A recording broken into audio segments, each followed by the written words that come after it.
My beloved daughter, my habitual tendency to worry incessantly has led me into a state of sleep deprivation, despite being tired. This lack of sleep has started to deteriorate my health, leaving me unable to properly digest even food and water. The habitual thoughts of worrying about daily routines and future uncertainties have created feelings of anxiety and fear, leading me to react nervously to even minor issues. As I meditated, I began to let go of the worry-filled version of myself living within my mind, asking myself, what do I worry about the most? Why do I worry so much? To understand the root cause, I started delving into the records of worries stored in my mind. The majority of these records were dominated by the image and voice of my mother, who always worried about her children.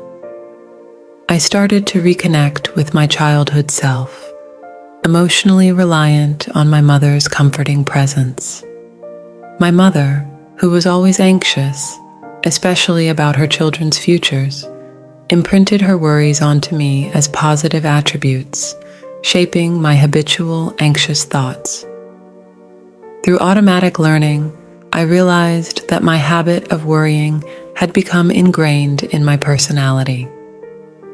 Encountering each version of myself from the past, I discovered why I had been living with unnecessary worries and fears. My mother's worrying habits had been deeply embedded within me, making her worries my own. Despite my current conditions and environment not warranting worry, my mother's worrying habits and voice had been stamped into my mind like a seal. Even though I tried to avoid worrying, it had already become a daily habit. Through meditation, I unearthed the root causes of my habitual worrying thoughts. I understood that if I didn't erase the records of worrying people within my mind, they would become my destiny.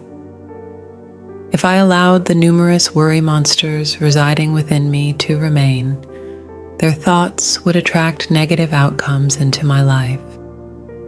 I realized the power of thoughts and how they could shape one's future.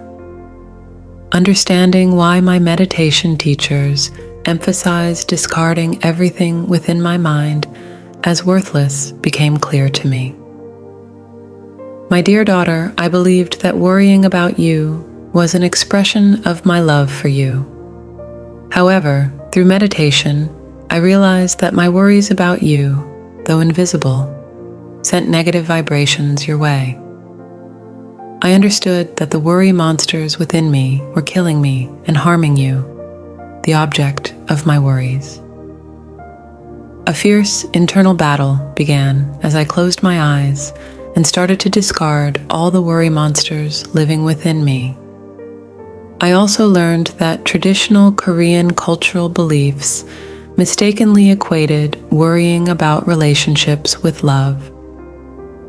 I grew up believing that my mother's worries about money and our health, all done to support her children's success, were acts of love. While I despised seeing your unhappy grandmother worrying about you every day, I came to the realization that I was living just like her. The worry monsters within me, living and breathing, were gaining weight and multiplying over time. I discovered that if I didn't eliminate these worry monsters from my mind, I would become their slave, dragged through life by their whims. As the worry monsters dominating my life began to disappear from my mind, the freedom I gained brought me joy and gratitude in the simplest things of life, like clouds, wind, sun, and even a cheap cup of coffee from a street vendor. My beloved daughter, take a moment to explore what worry monsters reside within your heart. If they burden you, begin the meditation practice of discarding them. Let's talk more about this next time. My dear friend, I want to express my admiration and gratitude for your courage. Honestly, I didn't want to show others what I discovered while meditating through my mind. I was afraid my dirty thoughts would be exposed to others. I thought everyone was ready to blame me at any moment. Even during practice, I never wanted to show my mind to anyone, so my pride and inferiority were too great. But when I see you, I think you're truly courageous. So, no matter what thoughts or emotions are recorded in your mind, don't be ashamed of yourself. Just acknowledge the courage in your mind and tell yourself that those who discard it are truly beautiful. I was someone whose mind was dirtier than yours, so I felt ashamed of myself during meditation practice. It's the people who don't discard the garbage in their minds who should be ashamed, and it's okay for those who do to be proud of themselves. I hope you realize that it's rare and precious for someone to courageously acknowledge the garbage in their mind and strive to discard it.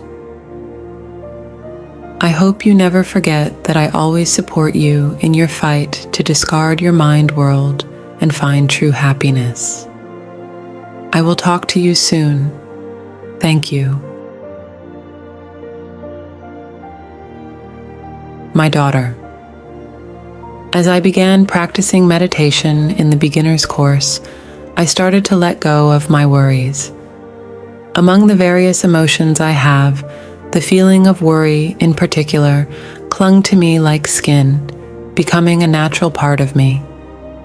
The saying, "Worrying is like sitting in a rocking chair," felt tailor-made for me. Worries about family, money, home, myself, and even worries about household items consumed me every moment.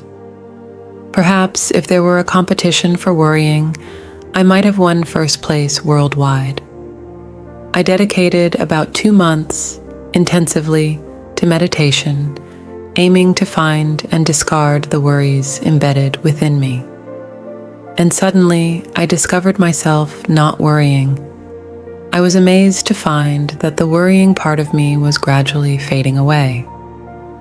Simultaneously, I became aware of my worrying self and marveled at how I was automatically detaching from worries during meditation. As my worrying lessened, the health of my body also improved. But strangely, as I found myself worrying less, I began to worry about not worrying. I discovered the reason for this as well. I had become so accustomed to worrying that the absence of worry made me anxious. Worry had become a habit, a way for me to feel alive.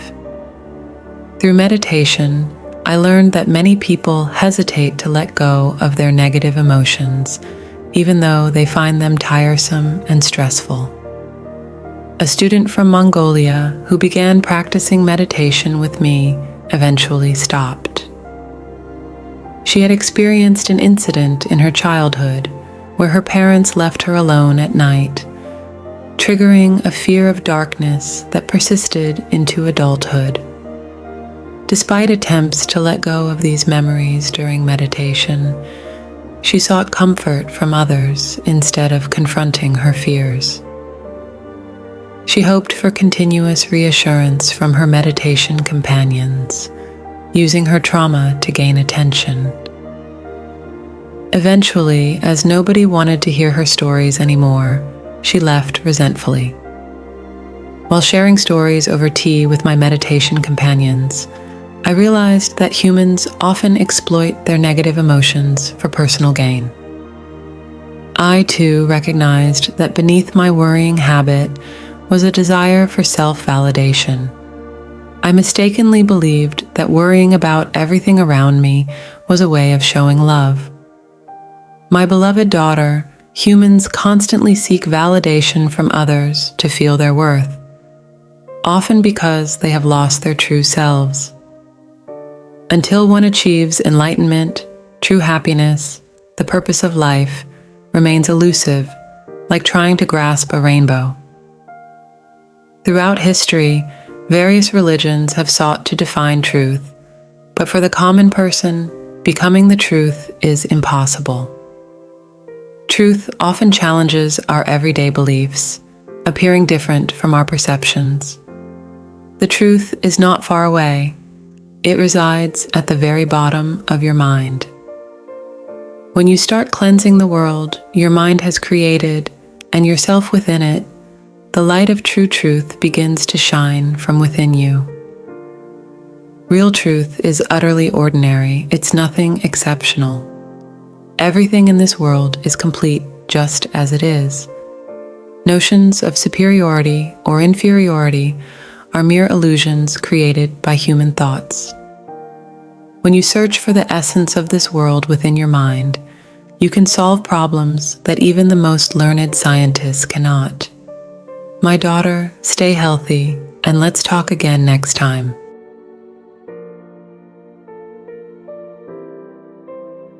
My beloved daughter, today, I want to talk to you about the reactions that occur in the body during meditation. Through meditation, when one lets go of their mind, various reactions can manifest in the body. Even those who believe their bodies to be healthy can experience various phenomena during meditation. Our bodies, from birth to the present moment, accumulate experiences, thoughts, and emotions, recording everything in our cellular memory. This is our unique mind. The body serves as a vast repository of these records. As we meditate and release the body's accumulated records, the body becomes lighter and healthier. We also come to realize how the thoughts and emotions we've stored can impact our physical well-being. Just like neglecting to clean a machine leads to the accumulation of impurities and eventual breakdown, similarly, our bodies suffer when we don't cleanse them of accumulated emotional and mental baggage. My dear daughter, even now, when I meditate, I still feel a twisting pain in my neck. That discomfort is merely the process of shedding mental residue and self-correcting. So, the bodily sensations that arise when the mind dissolves during meditation are nothing extraordinary. It's natural that as we discard thoughts and emotions stored in our bodies, the body becomes lighter and healthier. However, it's important not to be greedy for physical health through meditation. Coveting good health can ironically harm it. If one desires a healthy body, they should focus on consuming nutritious food and engaging in regular exercise. Meditation aids in alleviating stress-induced illnesses, gradually leading to improved physical health. Diseases of the body and mind due to stress stem from our own perceptions and habitual desires. Therefore, even the desire for bodily health should be relinquished. Thoughts and emotions also carry vibrations. Each material object is essentially a vibration. People often perceive only through the senses of the physical body. Through meditation, one comes to understand that the material world consists of various vibrations. They realize how thoughts and emotions stored within them can harm their bodies without their awareness. What I want to tell you is that the bodily sensations experienced during meditation are nothing extraordinary. It's simply a process of the mind dissolving, understanding that even the physical body, which we believe to exist, is just a wave. As meditation deepens, the perception of oneself disappears and everything fades away. At that moment, neither I nor the world exist. Only the eternal essence of everything remains. Then both the world and I exist anew. I hope these words are helpful to you. Stay healthy, and let's talk again next time.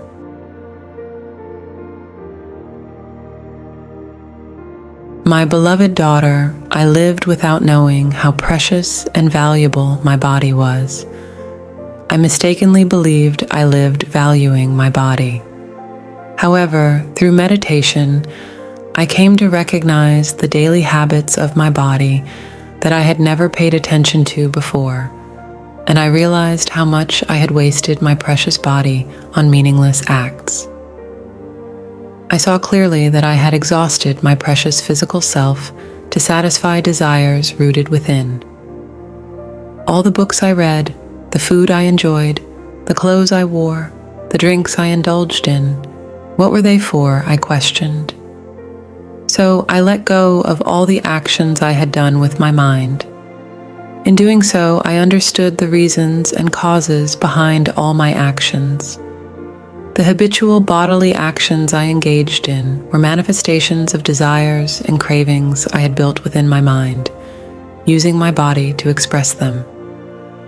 My thoughts created egos through the body, generating desires, and those desires eventually became the master, utilizing the body as a tool.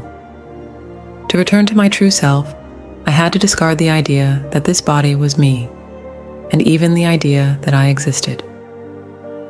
Ultimately, trapped in the body, my thoughts recognized only physical existence, unable to see beyond.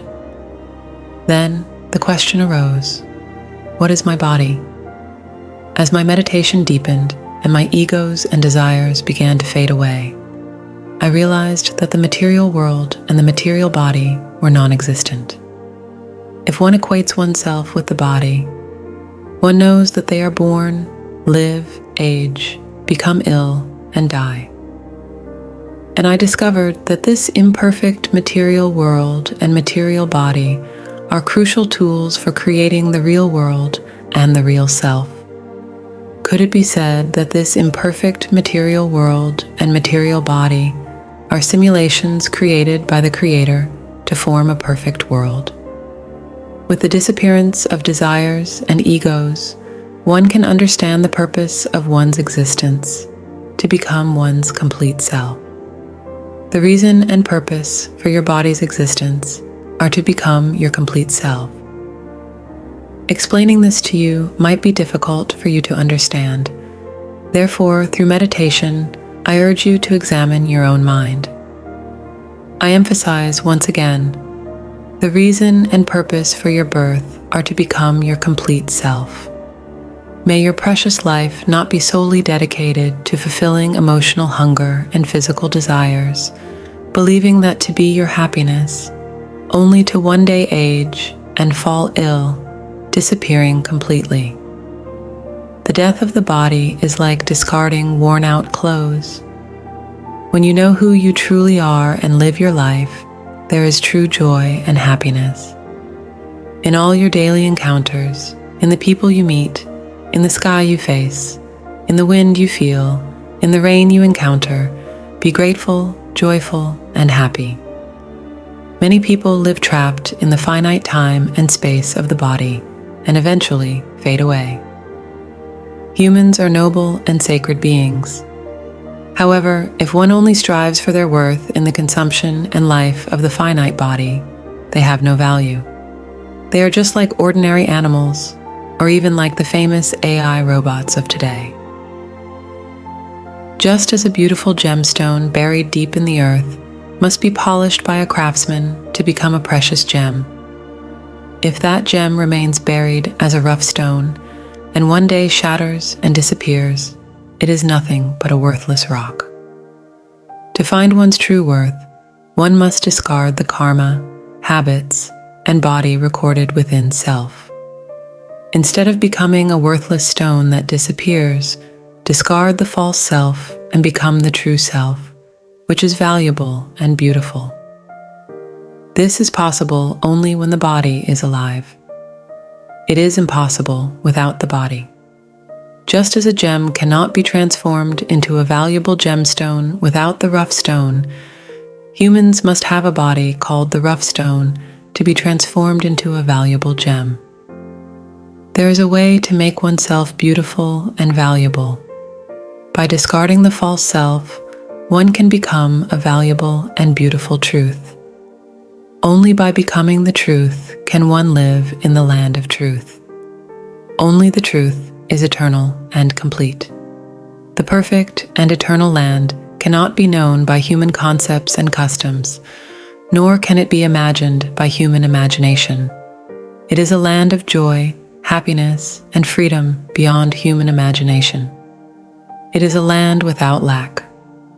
I understand very well why many people stop meditating. However, having overcome the difficult struggle with myself and become the truth, I cannot help but feel sorry for those who have left in that way. Think about it, daughter. How much effort do you put into preserving the body that will last about 100 years? This meditation simply requires about an hour a day to consistently discard what is in your mind. Even if you do it for about 10 years, you will become free from much suffering and burdens you have created within your mind, and you will become happier. There is no reason not to meditate. Now, live not only for the body, but also for your mind. I will talk to you soon. Be well, my daughter.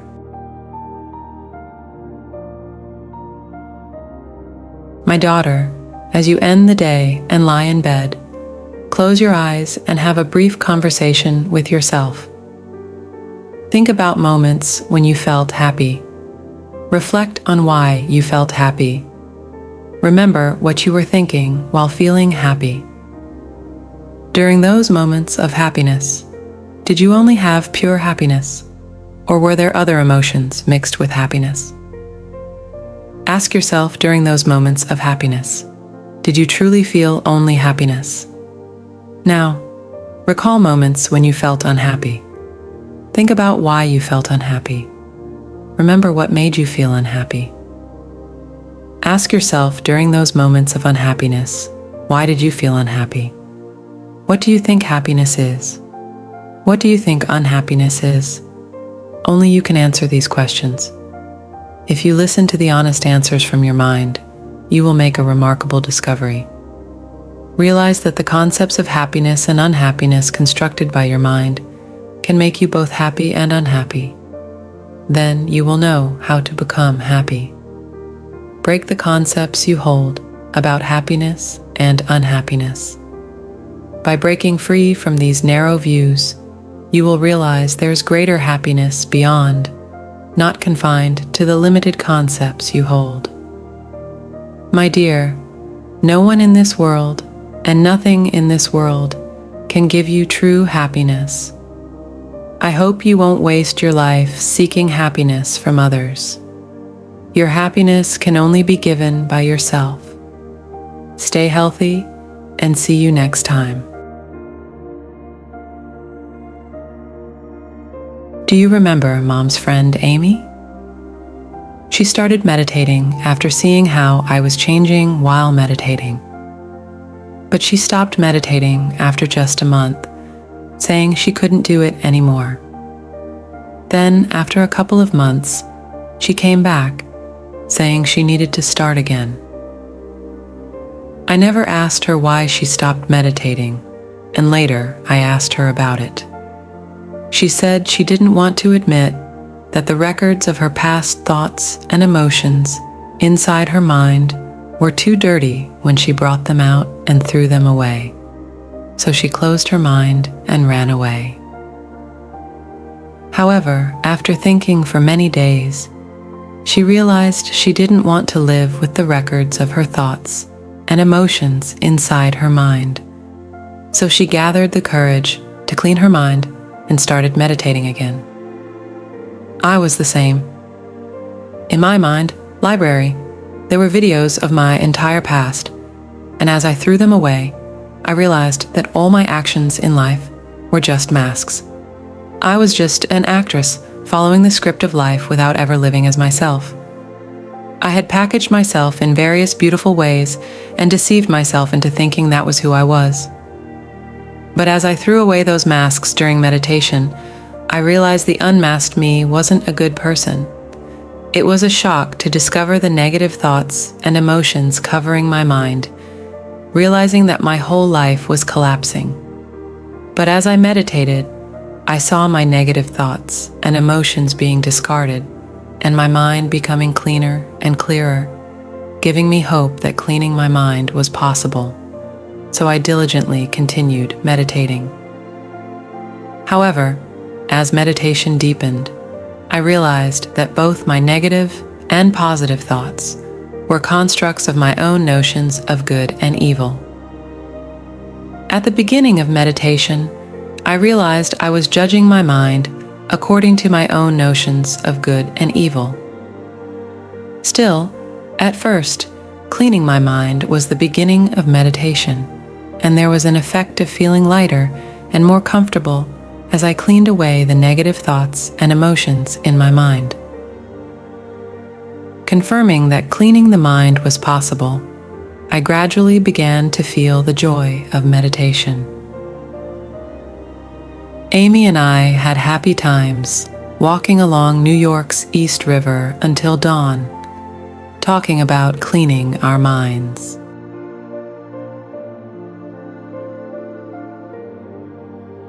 My beloved daughter, I graduated from middle school and attended high school at your aunt's house in the city. Coming from the countryside, I didn't have the chance to experience anywhere else in the city except for my aunt's house and school, like the typical high school students at that time. Occasionally, I would take a bus for about an hour to run errands for my aunt, delivering items to the busiest street in the city. Those errands made me realize that the time I spent going to my aunt's house was the only reminder of my life, transitioning from a small rural village to the city. Along the neatly paved streets, lined with colorful shops, bustling with well-dressed city folks, amidst the hustle and bustle, I often felt like a stranger from another planet among the multitude of people. But over about a year, I gradually adapted to life, both at school and in the city. It was spring, the beginning of my second year of high school. The house where I stayed with my aunt was near a famous beach, and the neighboring houses had quaint fences and colorful gates, each with a small yard adorned with a magnolia tree. In spring, the large white magnolia blossoms would bloom profusely. On mornings when magnolias were in full bloom, mixed with the scent of flowers, the sea breeze carried the fragrance, and I would sit on a small rock in the corner of the yard, gazing at the sky, feeling a vague longing. My aunt would tease me, saying I looked lost in my thoughts whenever I sat there quietly. Even on Sundays when I didn't have to go to school, I found myself on a bus heading to the bustling downtown area of the city for my aunt's errands. Since our neighborhood was the bus terminus, I would sit in my favorite seat on the empty bus, watching the scenery outside the window and the sunlight reflecting on the glass, contemplating about my future. As time passed, the bus started filling up with people, and one day, an elderly lady with a cane boarded at a bus stop. Being a student, I quickly stood up and offered her my seat. As she thanked me and complimented my appearance, I felt my face turning red with embarrassment. Turning my head, I noticed a college student sitting behind me, staring at me. Our eyes met briefly, and I turned back, looking out the window, pretending not to notice. That incident left me feeling uneasy, but I soon forgot about the college student as we reached our destination. Lost in my thoughts, I finished my aunt's errands and found myself gazing at the clothes displayed on the mannequins in the store, reminiscing about my family back home. I dreamed of graduating from school, earning money, and buying beautiful clothes for my mother and siblings. I wished for my hard-working mother, always dressed in work clothes, to wear something pretty and go on a family trip together. I suddenly heard someone saying hello behind me. Startled, I turned around to find the college student who had stared at me on the bus. He quickly introduced himself, explaining that he had followed me from the bus stop out of curiosity. He was a sophomore in college, waiting for the bus to the library when he saw me and decided to follow. At that moment, I was too timid to respond, my mind frozen, unable to think.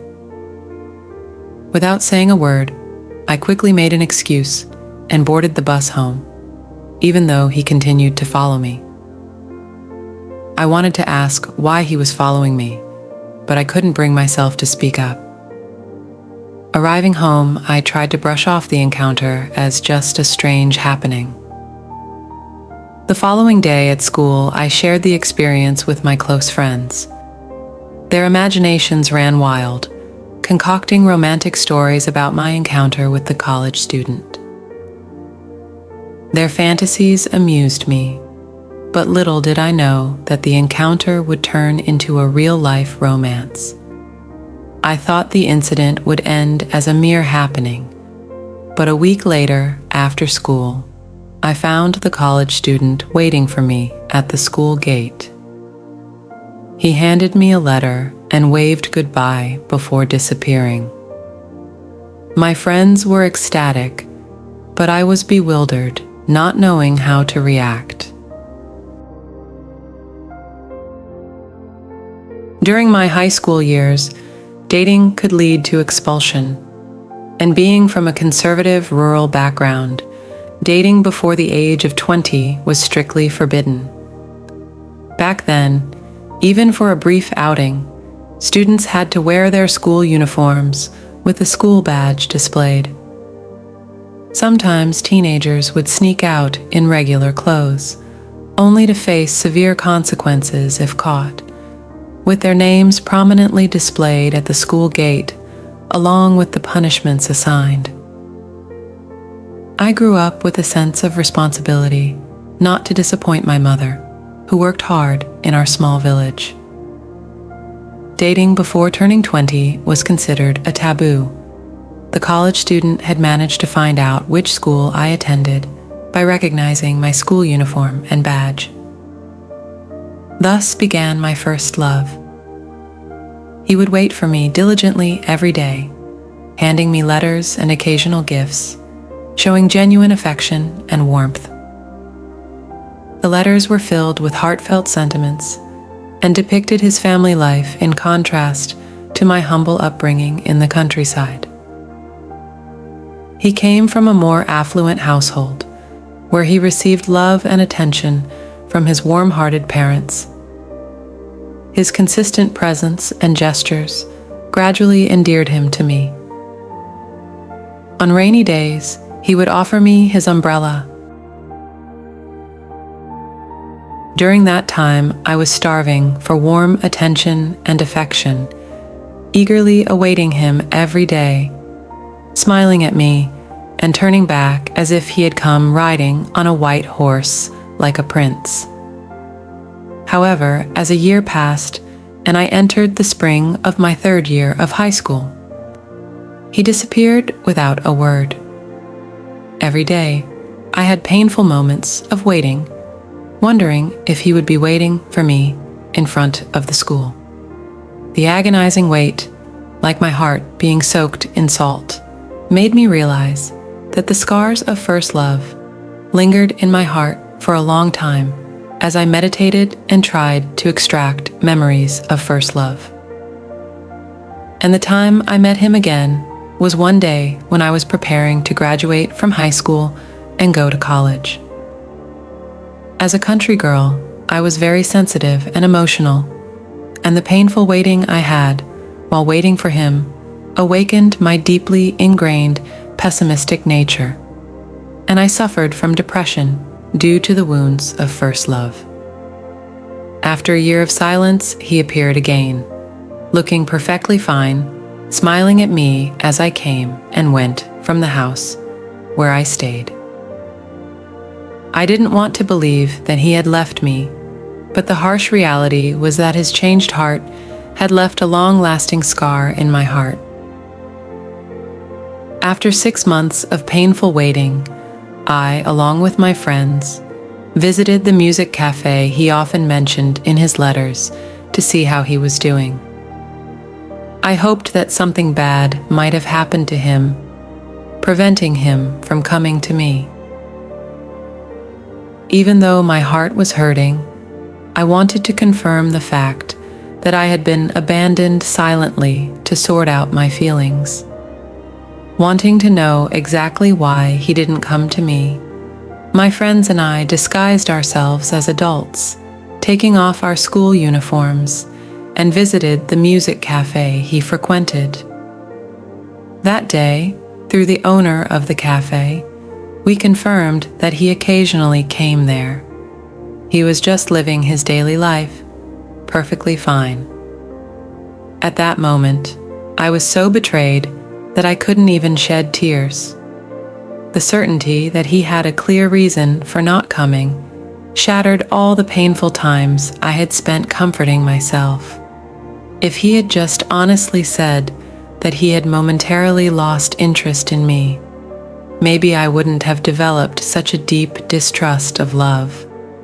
But instead, he lied to me, saying he couldn't come to me because he was too sick and had to take a leave of absence from school to get treatment in the countryside. Hearing his lies, I felt not the pain of the end of first love, but the bitterness of having loved and suffered for someone with such a personality.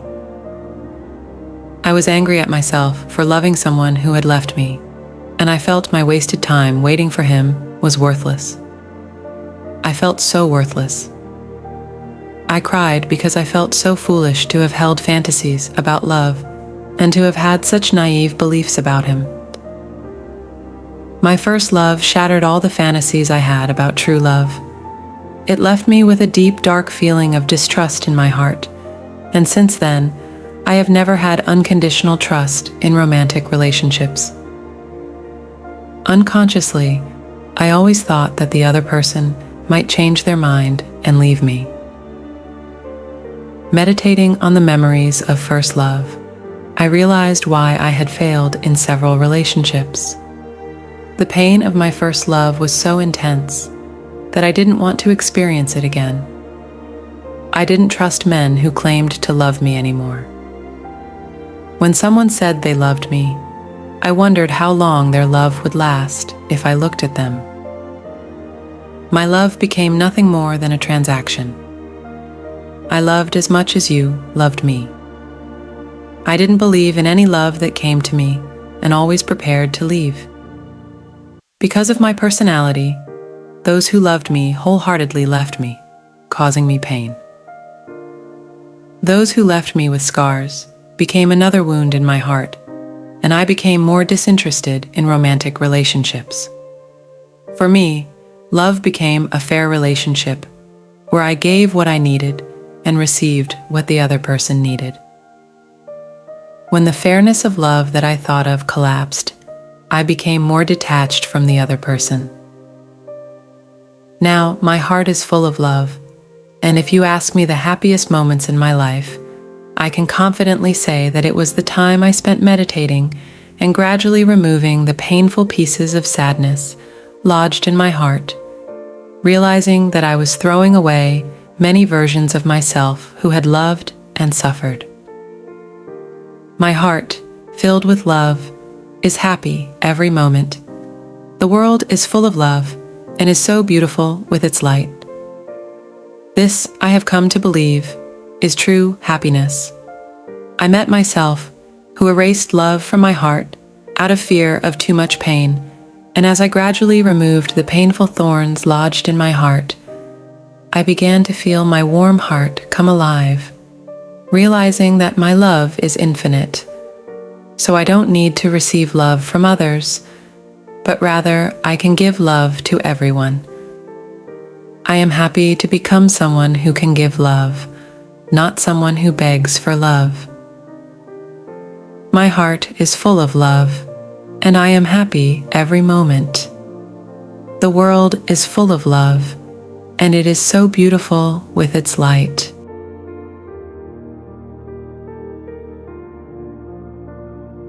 Daughter, this is the story of a past love I never told you about. It was about 2 years after I started meditating when the seal on the colossal and complex monster of desire for love, which had been locked away in my mind, was broken, and it went berserk to devour the real me in the world of my mind. I believed that when I left behind the first love monster that the country girl had dreamed of, and the scars of that monster, and became free and happy from love, all the monsters of desire for love in my mind disappeared. But one day I received a call from a man from South Korea. He was someone who I had briefly exchanged greetings with when I visited my friend's office 10 years ago. At that time, both he and I were married, so I just greeted him as my friend's business partner. He said he came to the United States for his work and wanted to have a drink with me, so he got my number from my friend and contacted me. I met him, thinking of catching up on my friend's news, as he was my friend's business partner. When I met him, we exchanged various trivial stories, and he told me about his feelings for me that I never imagined he had. He said that from the moment he saw me at my friend's office 10 years ago, I was his ideal type, and he had missed me from then until now. So he asked how I was living, and said that having a drink with me just once was his long-cherished dream. I listened quietly to his story, thanked him for remembering me beautifully, and parted ways.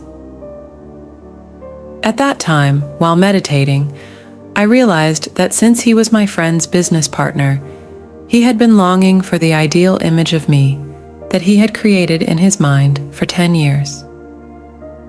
So, I thought he was in love with the fantasy he had created. I treated him politely, like a guest who had come from afar, and just had a drink with him. He treated me to a drink and went back to Korea, and he sent me a luxury tea set sold in Korea because he found out that I liked tea more than coffee. He also enclosed a letter explaining why he missed me. I sent him a brief thank you letter for buying me the tea I liked. Because I was meditating, I was aware of the changes in the various thoughts in my mind. However, recognizing my current state of mind was even more painful at that time. Although I knew that fulfilling my desires would destroy me, I couldn't resist because my desires were so enchanting. In the end, my meditation teacher came to me personally, and I had to meet him. I cried to my teacher, pleading why I couldn't live with the person I wanted. I cried, saying I would be happy if I could have him. At that moment, my teacher listened silently to my resentful mind, and then, calling my name, he said to me, "You must go inward. There is no joy outside. It's all a fantasy created by your mind." He postponed his busy schedule and personally trained me for several days. For the first few days, I resented my teacher deeply for holding on to me and teaching me meditation against my will. I had to fight against the desire to leave secretly and the fear that it might not be right to do so. I had no choice but to meditate for a few more days, thinking that I would confidently talk to my teacher and then go see that man. However, during those few days of meditation, I began to clear away many of my thoughts and emotions. Gradually, I faced myself, who was being drawn to the realities of my fantasies, and I was able to let go of them. After a few days, I developed the determination to find and discard all remaining desirs in my mind. The will to fulfill my fantastic desirs transformed into the will to let go of my desirs. As my mind changed in this way, my teacher suddenly called me to his office and, over lunch together, advised me to go back and diligently discard the remaining emotions. With his words, an unknown force deeply engraved itself in my mind, and I became prepared to uproot all the frenzied desires in my heart. I didn't want to be a slave to the intense and dreadful domination of the monsters created by my thoughts and emotions. Looking back now, I have no desire to relive the fierce battle with the vile desires I encountered in my mind at that time. It was a process of abandoning not only my humanity, but also my entire natural self, which is both human and animal. The war that took place in my heart was a daily agony of every cell in my body being sliced by a razor. In this way, with the help of my teachers, I emerged victorious from that dreadful war. And the combat experience gained from that intense battle gave me the confidence that I wouldn't succumb to any allure of the heart monsters that might appear in the future. The fantastic me and my desires were deeply engraved as mere garbage of the mind, and I began a long journey of discarding everything about human society and myself. Subsequent meditations became an enjoyable and fulfilling journey of finding and discarding the false self within me. Years later, I visited Korea and met him. I calmly conveyed the intense battles of my mind and was able to neatly conclude our connection. While he said he felt happy to have loved such a beautiful person, I could only pray that someday he would meditate too. Looking back on the time I spent meditating, I realized that the hardest fight in the world is the one where you fight yourself to win. Whoever conquers themselves gains the world. My dear, do not be deceived by the desire called love. You're not loving others. You're loving your own concepts, customs, and body. People thoroughly love only their own concepts, customs, and bodily desires. Therefore, do not beg for love from others. Do not be deceived even by the altruistic love that humans possess. All human love in the world is false. The way to confirm this is very simple. False love never satisfies, and the hunger only deepens no matter how much love is received.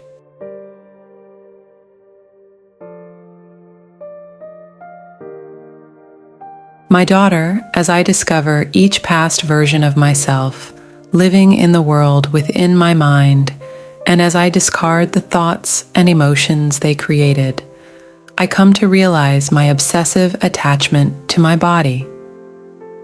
Humans are born, but they certainly die. Yet most people dislike even thinking about death. Everyone is born and everyone dies. It's truly fair. The only difference lies in the conditions under which one is born and the conditions under which one dies. As I discard the many different aspects of myself living within my mind, I realize that my body itself is driven by appetites for food, sleep, and sex. While meditating, I came to this realization and spent a long time observing my body, which I had been meditating on, as if observing a flower for the first time, marveling at it. In that moment, the perception of my body vanished, and I could observe it in wonder, like looking at a flower for the first time. My physical body dies if it doesn't eat. It goes mad if it doesn't sleep and eventually dies. And through reproduction, it creates new bodies resembling itself. Through the sexual union of parents, my body is born, my name is given, and that name becomes my identity. With that name attached, I inherit the experiential records of my parents and ancestors through their lives lived in their bodies. They survive within me through the presence of this new body, which carries their experiences. So, it's not that I was born, but rather that the entire record of my ancestors moved into a new vessel through the act of conception and birth. Being born means becoming a new vessel containing the entire record of past ancestors.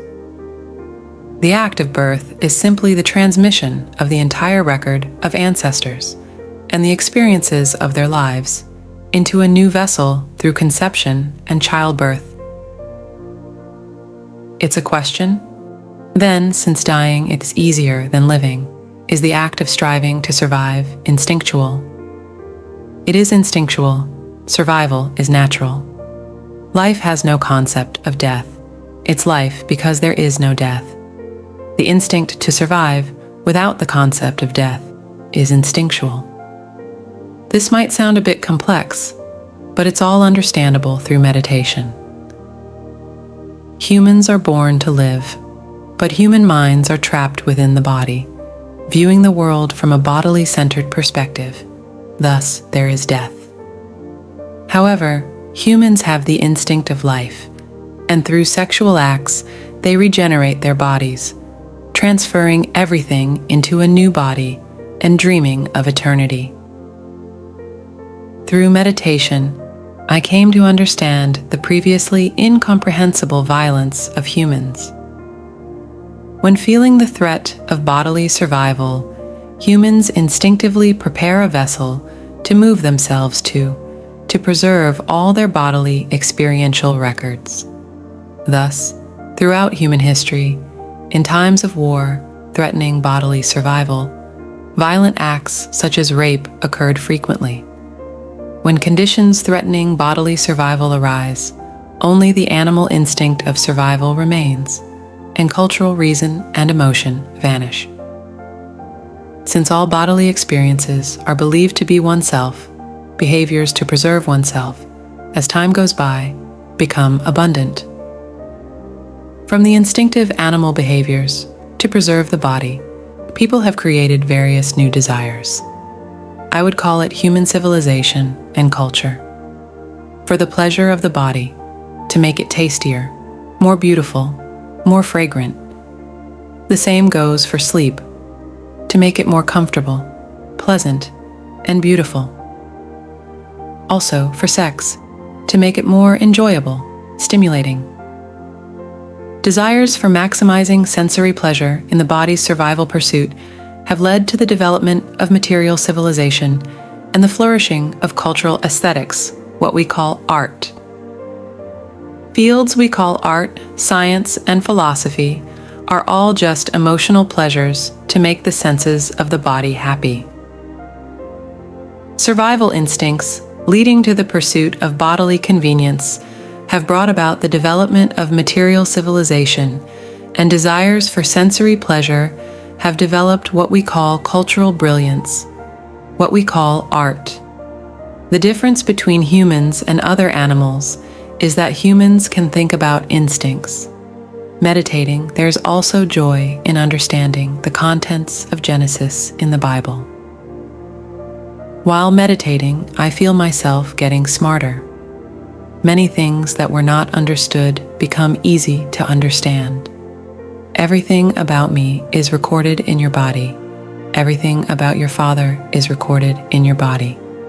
And your body is being written on top of the old records of that body's experiences. You are you, but you're also me and your father.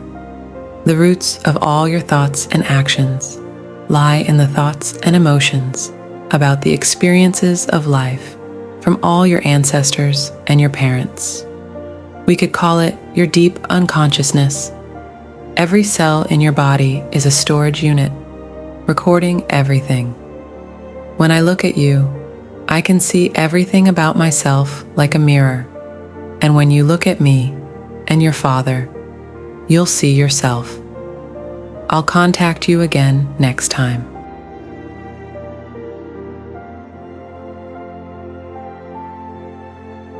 Dear daughter, I used to enjoy the approaching evening time when darkness fell, much like the anticipation of waiting for a loved one. I found solace in the onset of darkness. The time that marked the end of a busy day was a moment of anticipation for me to have some time alone. while meditating and realizing that all my emotions and actions had reasons, I questioned why I enjoyed the night. I delved into my inner world to find the answer. Navigating through the tumultuous seas of my mind, I sought to find myself. Initially, I thought I enjoyed the night because I am naturally introverted, finding comfort in solitude. However, through the practice of letting go of myself, one by one, my traits were revealed and dissolved. I no longer trusted my thoughts and emotions. Through the process of letting go of myself, I learned that the causes of my thoughts, emotions, words, and actions lie within my own mind. If I don't find and uproot these causes in my mind, they will grow like a tree, spreading their seeds to create diverse jungles of the mind. Within my mind, I had an honest conversation with the part of me that enjoys darkness. I realized that I didn't necessarily like the time of dark, but rather, I appreciated the opportunity it presented to shed the masks I wore during the day. It was a time when I could be myself without any pretense or need to conform to others' expectations. The freedom to simply be me without the weight of unnecessary facades was liberating. As I discarded the multitude of masks I wore throughout the day, I discovered a sense of ease in being authentic. Throughout life, I had forged connections with numerous people, yet none fully accepted me as I am. Not my parents, siblings, spouse, children, nor friends. They all seemed to resent it when I revealed my true self. Witnessing their discomfort, I too felt hurt. Their rejection weighed heavily on my mind. As I grew older, I realized that social interactions required wearing masks. The only time I could truly remove these masks was in the darkness of night. The passing of the sun and the emergence of the moon and stars signaled a time when I could shed the burden, some weight of pretense, and just be myself. It was a moment of profound relief. The darkness bestowed upon me a blessing, the freedom from the chains of societal norms and expectations. In the quiet of the night, I found solace in being true to myself. The shackles that had bound me to societal conventions fell away, and I reveled in my newfound liberation. Meditation became my refuge. Whenever I closed my eyes, I could see the genuine flow of my innermost thoughts and emotions, allowing me to let go of them. In the present moment of meditation, I found contentment, whether it was day or night. Living among people necessitated wearing various masks.